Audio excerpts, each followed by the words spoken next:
Beberapa peristiwa yang terjadi di Mojokerto akhir-akhir ini, secara umum kriminalitas secara kuantitas sebenarnya menurun.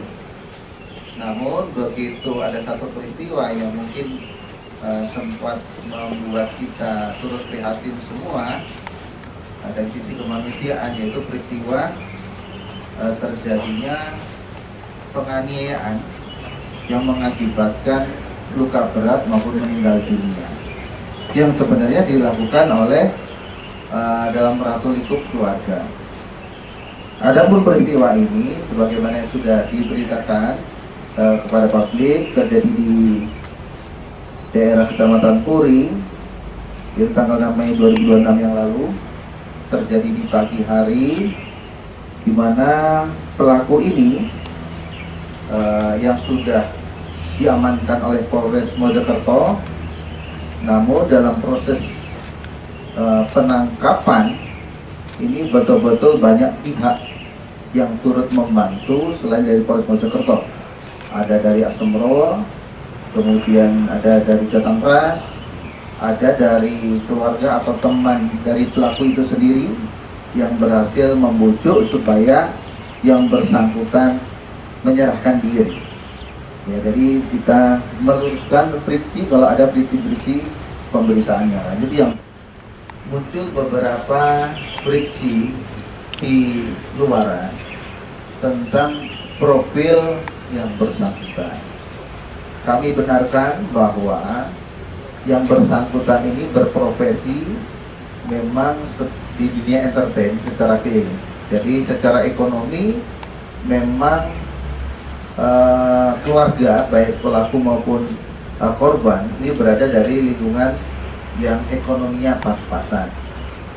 Untuk pelaku sendiri secara umum kesehariannya sebagai penjual mainan, kemudian punya jasa sebagai artisan badut berkeliling, dan radius ruang kerjanya hanya di wilayah Kabupaten Mojokerto maupun di kota Mojokerto.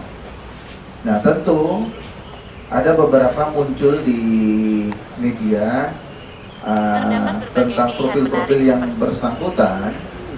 Kami memaklumi bahwa segala posibilitas terhadap pelaku, kalau ada yang mendukung bahwa yang bersangkutan mungkin motifnya karena teraniaya sehingga ada perbuatan. Nah, ini kan pasti ingin melihat bagaimana motif pelaku melakukan sebuah perbuatan tersebut. Yang pertama, yang bersangkutan ini cemburu terhadap istrinya. Kemudian yang kedua, istrinya dianggap tidak bertanggung jawab terhadap keluarganya. Kemudian yang ketiga, permasalahan ekonomi. Jadi di lingkungan keluarga ini tampaknya ada disparitas ekonomi antara korban istri dengan si suami. Nah, ini menjadi akumulasi dalam waktu yang panjang, ditambah permasalahan keluarga yang lain. Ini menjadi sebuah akumulasi pada titik tertentu yang bersangkutan melakukan sebuah tindak pidana itu.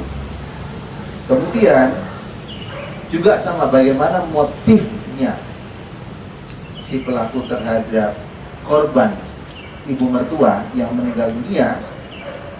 Pada saat peristiwa yang bersangkutan, kalau boleh bahasanya, kegep atau ketahuan begitu, sedang proses melakukan penganiayaan terhadap si istri.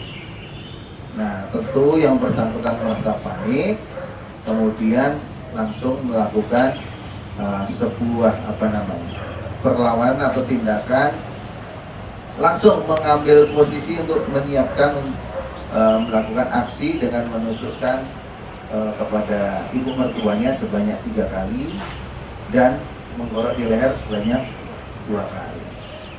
Nah, ini perbuatan-perbuatan yang kemudian mengganggu dari sisi kemanusiaan kita bersama.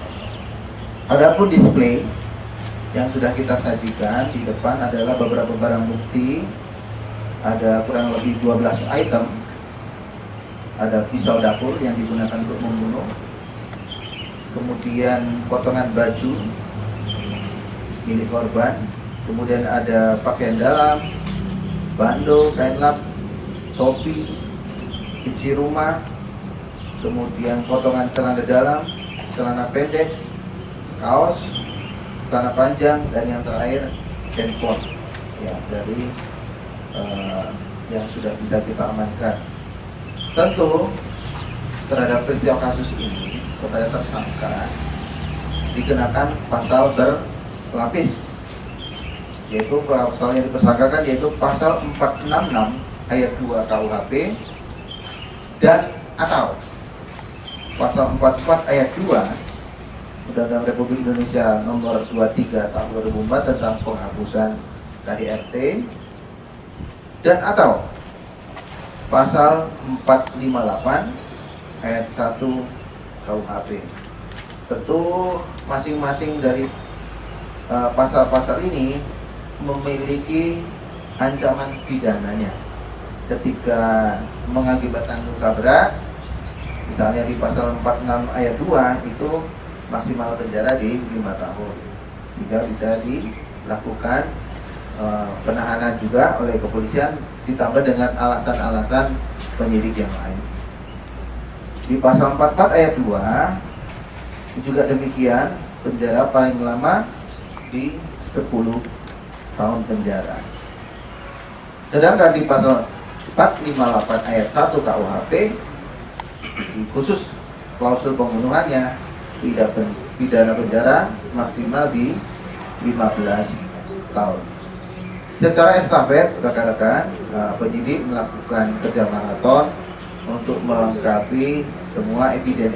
Salah satunya juga berkolaborasi menggunakan pendekatan scientific investigation dengan melibatkan tim Inavis maupun dari tim forensik yang lain untuk dilakukan yang namanya otopsi. Dan hasil otopsi sudah kami terima dan ini nanti akan kami kembangkan menjadi sebuah alat bukti yang lainnya.